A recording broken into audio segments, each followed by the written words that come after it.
A Malaysian movie involving cannibals. You have my attention. Let's get into it. Hello there Clapperheads and welcome to our brand new edition of ClapperCorn Reviews. My name is Nick Dorian. On today's episode, we're going to be talking about Feist Productions' latest film, This Land of Mine. Now, when I first saw the trailer, I was incredibly excited for this.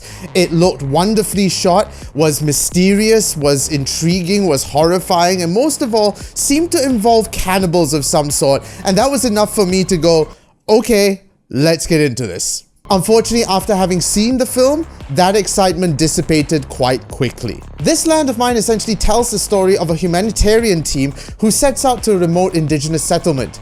After their boat gets damaged, they're left stranded on an island inhabited by a forgotten tribe, and as they begin to navigate this dangerous terrain, they realize that they have become the prey by this mysterious tribe. Even its synopsis is intriguing and mysterious to engage people to come and watch this film. However, what we got was something drastically different. Sure, it does follow that storyline, but for a film that is labeled itself as one of the rare Malaysian creature features, it really delves very little into that aspect of things. While this is categorized as horror, I would categorize it more as a drama than anything else because there's more dramatic aspects to it that make it look more like a soap opera than a horror flick.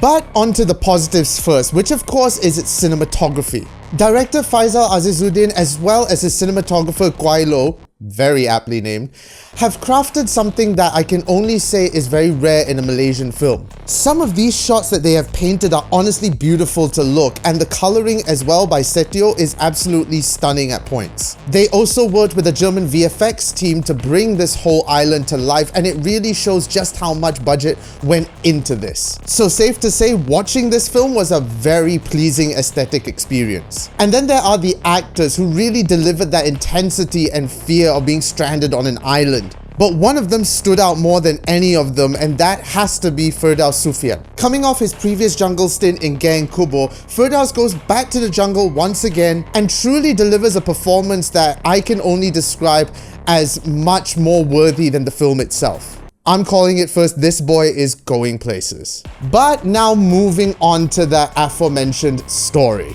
Now granted, the story is cohesive and delivers the good plot points as well as deliver a message about environmentalism. There's just something that's not right, and that becomes its overdrawn dialogue. There are so many chunks of lengthy dialogue that could have been summed up in just a few sentences, but feel like it's been dragged out because they needed to make up for the lost time. Now this film runs at 1 hour and 30 minutes, which is a decent time for a Malaysian film. However, like I said, it just felt like it had 1 hour of it, and then they needed to go, oh no, we need to fill up half an hour. Let's get the thesaurus and just add whatever words that we can find. It took an eternity to get to some points, and that's just purely down to the script writing alone. More time was spent looking for pages of a journal and reading them like an audiobook rather than getting into the action and the adventure itself. Swapping between found footage filmmaking as well as conventional filmmaking, Faisal manages to switch between the two quite effortlessly, but however, it makes me want to crave the found footage even more.